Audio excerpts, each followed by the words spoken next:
Nirbhaya case గురించి clear గా చెప్తాను, మిస్ అవ్వకుండా చివరి వరకు చూడండి. రామ్ సింగ్ ఈయన ఢిల్లీలోని ఆర్కేపురం ఏరియాకి దగ్గరలో ఉన్న రవిదాస్ క్యాంప్ స్లమ్ లో తన తమ్ముడైన ముఖేష్ సింగ్ తో కలిసి ఉండేవాడు. రామ్ సింగ్ ఒక బస్ డ్రైవర్, దినేష్ యాదవ్ దగ్గర వర్క్ చేస్తూ ఉండేవాడు. ఈ రామ్ సింగ్ అండ్ ముఖేష్ సింగ్ ఇంకొక నలుగురు ఫ్రెండ్స్ ఉన్నారు. వాళ్ళ పేర్లు చెప్తాను, గుర్తుపెట్టుకోండి. అక్షయ్ ఠాకూర్, వినయ్ శర్మ, పవన్ గుప్తా, ఇంకో మైనర్. ఈ మైనర్ డీటెయిల్స్ మనకి గవర్నమెంట్ బయటికి పెట్టలేదు. December 16, 2012 రామ్ సింగ్, ముఖేష్ సింగ్ అండ్ ఈ నలుగురు ఫ్రెండ్స్ కలిసి ఒక రాబరీ ప్లాన్ చేసుకుంటారు. రామ్ సింగ్ దగ్గర ఉన్న బస్ తీసుకొని వచ్చి బస్ లో ప్యాసింజర్స్ ని ఎక్కించుకొని వాళ్ళ దగ్గర ఉన్న మనీ అండ్ గోల్డ్ దొంగతనం చేయాలని ప్లాన్ చేసుకుంటారు. ఈ విషయం బస్ ఓనర్ అయిన దినేష్ యాదవ్ గారికి కూడా తెలియదు. 9:30 PM టైంలో వీళ్ళు ముంద్రిక అనే ఏరియా దగ్గరికి వచ్చారు. బట్ ఆ ఇన్సిడెంట్ లో ఇంకా ముందుకు వెళ్లే ముందు మీకు నిర్భయ గురించి పూర్తి డీటెయిల్స్ తెలియాలి. నిర్భయ అసలు పేరు జ్యోతి సింగ్. ఈ జ్యోతి సింగ్ గారు 10th May 1919 ఢిల్లీలో పుట్టారు. December 16, 2012 తన ఫ్రెండ్ అయిన అవిందర్ ప్రతాప్ పాండేతో కలిసి సాకేత్ ఏరియాలో ఉన్న PVR select city walk mall లో లైఫ్ ఆఫ్ పై సినిమా చూడడానికి వెళ్ళింది. సో వాళ్ళ మూవీ అయిపోయింది. సో అక్కడ నుంచి ఒక ఆటోలో ముంద్రికా బస్ స్టాప్ కి వచ్చారు. అక్కడ నుంచి వాళ్ళు ఢిల్లీలో ఉన్న ద్వారకా ఏరియాకి వెళ్ళాలి. అప్పుడు టైం 9:30 PM అవుతుంది. ఇప్పుడు మనం రామ్ సింగ్ దగ్గరికి వెళ్దాం.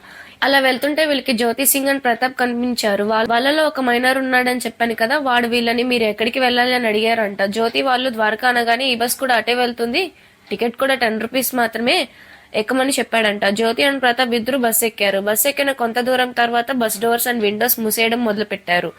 అక్కడ ప్రతాప్ కి కొంచెం డౌట్ వచ్చింది. ఆ తర్వాత బస్ వాళ్ళు వెళ్లే రూట్ నుండి కాకుండా వేరే రూట్ లో వెళ్లడం గమనించిన ప్రతాప్ ఎందుకు వేరే రూట్ లో వెళ్తుంది అని డ్రైవర్ ని గట్టిగా అడిగాడు. సో వెంటనే బస్ లో ఉన్న మిగతా 5 మెంబర్స్ కూడా ప్రతాప్ దగ్గరికి వచ్చి ఆయనతో గొడవ పెట్టుకోవడం మొదలు పెట్టారు. ప్రతాప్ ని ఐరన్ రాడ్ తో కొట్టి స్పృహ కోల్పోయేలాగా గొంతు పట్టుకొని నులిమేశారంట. ఆ తర్వాత జ్యోతిని బస్ చివరికి లాక్కుని వెళ్లి ఆమెపై ఒకరి తర్వాత ఒకరు అత్యాచారం చేయడం మొదలు పెట్టారు. ఈ టైంలోనే ఆమెని అతి కిరాతకంగా అండ్ దారుణంగా రాడ్ తో కొట్టడం కూడా మొదలు పెట్టారు. వీడియోలోకి వెళ్లే ముందు ఒక చిన్న హెల్ప్, నా ఛానల్ ని సబ్స్క్రైబ్ చేసుకోండి. మేము చాలా కష్టపడి రీసెర్చ్ చేసి ఈ వీడియో చేస్తున్నాం. So please like and subscribe చేసుకోండి. ఇంకా టాపిక్ లోకి వెళ్ళిపోదాం. అండ్ ఈ టైంలో బస్ రన్ అవుతూనే ఉంది. విండోస్ అండ్ డోర్స్ క్లోజ్ చేసి ఉండడం వల్ల లోపల సౌండ్స్ బయటకు వెళ్లే ఛాన్స్ కూడా లేదు. ఆ తర్వాత ఆమె బాడీలో ఒక ఐరన్ రాడ్ పెట్టి వాళ్ళ పైశాచిక ఆనందం తీర్చుకోవడం మొదలు పెట్టారు. ఆ ఐరన్ రాడ్ ఏంటంటే బస్ వీల్స్ ని పైకి ఎత్తడానికి వీల్ జాక్స్ ని వాడతారు కదా, ఆ వీల్స్ ని తిప్పడానికి ఎల్ షేప్ లో ఉండే హ్యాండిల్ లాంటిది ఒకటి ఉండిద్ది. ఇలాంటి రాడ్స్ ని యూజ్ చేస్తారు. దాన్ని ఆమె బాడీలోకి దూర్చి లోపలికి బయటికి తీయడం లాంటివి చేశారంట. దాని తర్వాత ఇంకో రాడ్ ని కూడా ఆమె బాడీలోకి పెట్టారు. అండ్ ఇదే కాక ఇవి 2 తుప్పు పట్టిన రాడ్స్. పోలీసులు తర్వాత ఈ 2 రాడ్స్ ని స్వాధీనం చేసుకున్నారు. క్రిమినల్స్ లో ఒకరి రిపోర్ట్ ప్రకారం ఈ రాడ్స్ ని బయటికి గట్టిగా లాగినప్పుడు ఆమె బాడీ నుండి ఒక తాడు లాంటిది బయటికి వచ్చిందని చెప్పాడు. ఆ తాడు ఇంకేంటో కాదు, ఆమె బాడీలో ఉన్న ఇంటెస్టైన్స్ అంటే పేగులు. పోస్ట్ మార్టం చేసిన డాక్టర్ చెప్పింది ఏంటంటే నార్మల్ గా ఒక మనిషి బాడీలో 10 నుంచి 22 అడుగులు పేగులు ఉంటాయి, కానీ జ్యోతి బాడీలో 1 అడుగు పేగులు కూడా లేవంట. అంత దారుణంగా వీళ్ళు ఆమెని అత్యాచారం చేశారు అనేది మీరు తెలుసుకోండి. పోలీసులు రిపోర్ట్స్ ప్రకారం ఈ టైంలో జ్యోతి వాళ్ళతో ఫైట్ చేసిందంట, వాళ్ళ ముగ్గురిని కొరికిందంట. దాంతో వాళ్ళ బాడీ పై బైట్ మార్క్స్ కూడా పడ్డాయంట. ఆ బైట్ మార్క్స్ వల్లే దాని తర్వాత పోలీసులు వాళ్ళని పట్టుకోవడానికి అండ్ వీళ్ళే అత్యాచారం చేశారని ప్రూవ్ చేయడంలో అవి చాలా హెల్ప్ చేశాయి. దాదాపు 1.5 సమయం పాటు ఆమెని అతి కిరాతకంగా అత్యాచారం చేశారు. అప్పటికే ఆమె బాడీ మీద అయిన గాయాలు వల్ల ఆమె ప్రైవేట్ పార్ట్స్ నుంచి బ్లడ్, పేగులు బయటికి రావడం వల్ల ఆమె స్పృహ కోల్పోయారు. ఆ తర్వాత 11 PM కి జ్యోతిని అండ్ ఆమె ఫ్రెండ్ అయిన ప్రతాప్ ని మూవ్ అవుతున్న బస్ నుండి బయటకి రోడ్డు మీద పడేసి వాళ్ళు వెళ్లిపోయారు. దీని తర్వాత ఆ బస్ లో ఎలాంటి ఎవిడెన్స్ దొరకకుండా బస్ క్లీన్ చేసి పెట్టారు. అప్పటికి జ్యోతి బట్టలు చినిగిపోయి ఆమె బాడీ కనిపిస్తూ ఉన్నాయి. ప్రతాప్ గారి బట్టలు అయితే రక్తంతో నిండిపోయి ఉన్నాయి.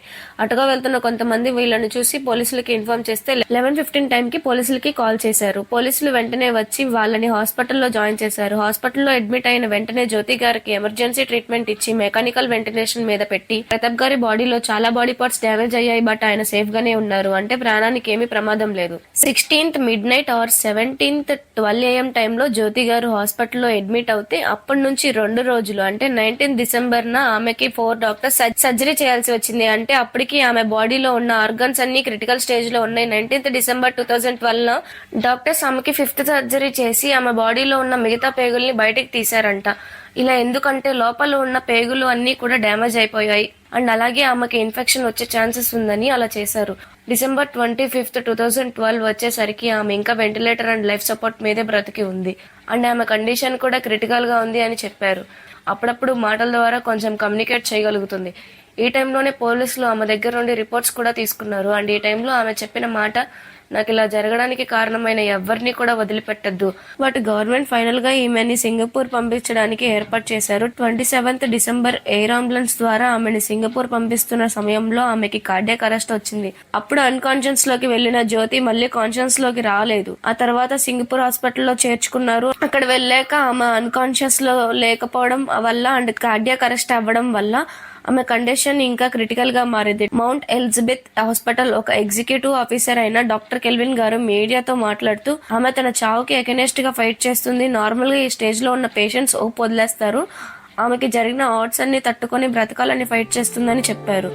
బట్ అంత ఫైట్ చేసిన ఉపయోగం లేకుండా పోయింది. 28th డిసెంబర్ 8:45 PM కి ఆమె చావుతో ఫైట్ చేస్తున్న టైంలో స్వర్గానికి వెళ్లిపోయారు. ఇన్వెస్టిగేషన్ స్టార్ట్ అయిన 24 hours లోనే చాలా మంది సస్పెక్ట్స్ ని కనిపెట్టి అరెస్ట్ చేశారు. క్రిమినల్స్ ఎవరూ లేరు. తర్వాత హైవే సీసీటీవీ ఫుటేజ్ చెక్ చేస్తున్న టైంలో క్రిమినల్స్ యూజ్ చేసిన బస్ గురించి ఒక టీవీ ఛానల్ బ్రాడ్కాస్ట్ చేసింది. అండ్ మిగతా ఛానల్స్ కూడా సౌత్ ఢిల్లీకి చెందిన ఒక ప్రైవేట్ స్కూల్ బస్ గా ఐడెంటిఫై చేసి టెలికాస్ట్ చేశారు. పోలీసులు వెంటనే స్కూల్ ని అండ్ బస్ ఓనర్ ని కాంటాక్ట్ అయ్యి వివరాలు తెలుసుకున్నారు. అండ్ ఆ బస్ ని ఆపరేట్ చేస్తుంది రామ్ సింగ్ అండ్ కనిపెట్టారు. అండ్ అప్పటికే ఆ ప్రతాప్ గారు కాన్షియన్స్ లోకి వచ్చారు. ప్రతాప్ గారు హెల్ప్ తో వాళ్ళ క్రిమినల్ స్కెచెస్ గీయించారు. వాటితోనే రామ్ సింగ్ ని క్రిమినల్ గా ఐడెంటిఫై చేశారు. ఫ్రూట్స్ అమ్ముకునే పవన్ గుప్తా ముందే కోర్టులో తన తప్పుని ఒప్పుకొని తను చాలా బాధపడుతున్నాను అని తనకి ఉరిశిక్ష వేయమని కోర్టుని అడిగాడు. కోర్టు రికార్డ్స్ లో ఇది రికార్డ్ అయి ఉంది. కానీ తన తరపున లాయర్ మాత్రం పవన్ ఈ స్టేట్మెంట్స్ చేయలేదని చెప్పారు.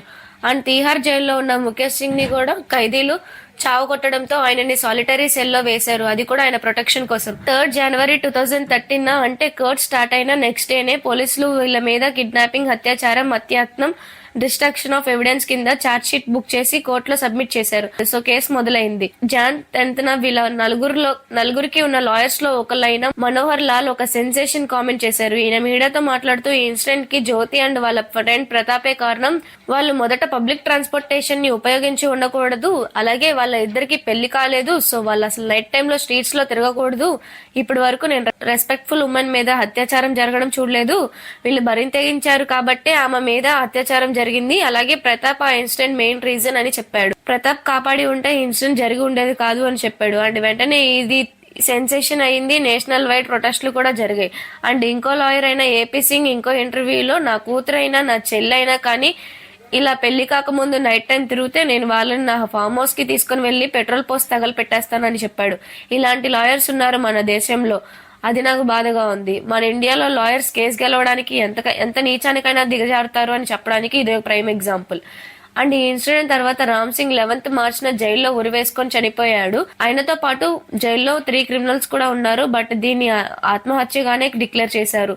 అండ్ అదే జైల్లో పనిచేస్తున్న ఒక చిన్న ఆఫీసర్ ప్రకారం ఆ 3 పోలీసులు కలిసి ఈయన్ని చంపేశారు అని చెప్పారు. ఇది ఎంతవరకు నిజమో అబద్ధమో ఎవరికీ తెలీదు. ఆ తర్వాత 2013 కోర్టు మిగతా 4 డెత్ సెంటెన్స్ వేసింది. ఇది వినగానే వినయ్ శర్మ కళ్ళు తిరిగి పడిపోయాడు. ఆ తర్వాత లేచి నన్ను వదిలేయండి అని చెప్పి జడ్జిని వేడుకున్నాడు. మిగతా 3 కూడా మమ్మల్ని వదిలేయండి అని ప్రజల వైపు తిరిగి వేడుకున్నారు. ఆ తర్వాత ఒక ఇంటర్వ్యూలో ముఖేష్ ఇంటర్వ్యూ ఇస్తూ ఒక చేత్తో చప్పట్లు కొట్టలేం, చప్పట్లు కొట్టాలంటే 2 చేతులు కావాలి. ఏ డీసెంట్ గోలు నైట్ 9కి రోడ్డు మీద తిరగదు. ఇలాంటి వాళ్ళ వల్లే discos and bars night time ఇష్టం వచ్చినట్టు తిరుగుతూ తప్పుడు పనులు చేస్తూ ఉంటారు. అలాగే మగవాళ్ళని అట్రాక్ట్ చేస్తారు అని చెప్పాడు. అండ్ వీడు ఇంకొక మాట కూడా అన్నాడు. అది ఏంటంటే ఆ అమ్మాయిని నేను అత్యాచారం చేస్తుంటే ఎదురు తిరుగుతూ నన్ను కొరికింది. ఎదురు తిరగకుండా ఉండాల్సింది, లేదంటే అత్యాచారం చేసి వదిలేసేవాడిని అని చెప్పాడు. దీని తర్వాత 2 times డెత్ పెనాల్టీ హోల్డ్ చేసి ఆ తర్వాత 2020 March 20 5:30 AM కి వీళ్ళకి మరణశిక్ష పడాలని కోర్టు డిసైడ్ చేసింది. ఆ తర్వాత వీళ్ళు ఇంటర్నేషనల్ కోర్ట్ ఆఫ్ జస్టిస్ కి కూడా స్టేస్ కోసం రిక్వెస్ట్ చేశారు. బట్ అప్పటికి దాదాపు 25 times కోర్ట్ హీరింగ్స్ కి వెళ్లారు. 8 years లో వీళ్ళకి డెత్ పెనాల్టీ తగ్గుతుందని చాలా ట్రై చేశారు. బట్ డెత్ పెనాల్టీ కన్ఫర్మ్ అయిపోవడంతో మొదటిసారి వీళ్ళలో చావు భయం మొదలైంది. బట్ మన రాజ్యాంగం ఒక చోట ఫెయిల్ అయింది. అదే ఈ మైనర్ విషయంలో. వీడి birth certificates and school documents ని బేస్ చేస్తూ జువెనియల్ జస్టిస్ బోర్డు వీడు మైనర్ అని డిక్లేర్ చేసింది. క్రైమ్ చేసిన రోజుకి అంటే అప్పటికి వీడి ఏజ్ 17 years 6 months. ఇంకొక 6 months అయ్యి ఉంటే వీడు మేజర్ అయ్యేవాడు. ఆ తర్వాత వీడికి జూనియర్ జస్టిస్ బోర్డులో హీరింగ్స్ మొదలు పెట్టారు. అని వీడి మీద అత్యాచారం, హత్యాయత్నంలో దోషిగా ప్రకటిస్తూ మైనర్ కి వేసే మాక్సిమం పనిష్మెంట్ 3 years జైలు శిక్ష వేసింది. ఆల్రెడీ 6 months రిమాండ్ లో ఉన్న పీరియడ్ ని కలుపుతూ, అంటే కేవలం 2.5 years మాత్రమే వీడికి జైలు శిక్ష. ఈ హీరింగ్ వినగానే జ్యోతి యంగర్ బ్రదర్ వీడి మీద అటాక్ చేయడానికి ట్రై చేశారు. బట్ అక్కడ ఉన్న జనాలు వాళ్ళ బ్రదర్ ని ఆపేశారు.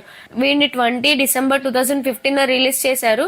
బట్ వీళ్ళ ఫ్యామిలీని వీడిని వెనక్కి తీసుకొని రావడానికి ఒప్పుకోలేదు. అసలు విషయం ఏంటో తెలుసా, వీళ్ళ ఫ్యామిలీ వీడిని డిఫెండ్ కూడా చేయలేదు. బట్ మన ఇండియాలో ఉన్న NGOs అలాగే క్రిమినల్స్ ని కాపాడుకోవడానికి పెట్టుకున్న బోర్డ్స్ వీడిని డిఫెండ్ చేశాయి. వీడు రిలీజ్ అవ్వక ముందే వీడికి ఒక కమిటీని ఫామ్ చేసి, వీడు బయటికి వచ్చాక వీడికి ఎలాంటి బ్లాక్ క్లాష్ ఉండకూడదని వీడికి ఒక కొత్త ఐడెంటిటీని ప్రొవైడ్ చేశాయి. తర్వాత ఇప్పుడు వీడు ఎక్కడ ఏం చేస్తున్నాడో తెలియదు కానీ రిపోర్ట్స్ ప్రకారం కుక్ గా చేస్తున్నాడని తెలిసింది. అసలు ఈ విక్టిమ్స్ ని బస్ లోకి పిలిచింది ఈడు. పిలిచాక అత్యాచారంలో వీడు కూడా ఉన్నాడు. అలాంటి వాడిని కేవలం 6 months తక్కువ ఉన్నాయని మైనర్ అని NGOs కాపాడడం, హెల్ప్ చేయడం ఇదంతా కేవలం ఇండియాలోనే జరుగుతుంది. నా వరకు ఇప్పటికే జ్యోతి సింగ్ గారికి జస్టిస్ అయితే కొంతవరకు జరగలేదు.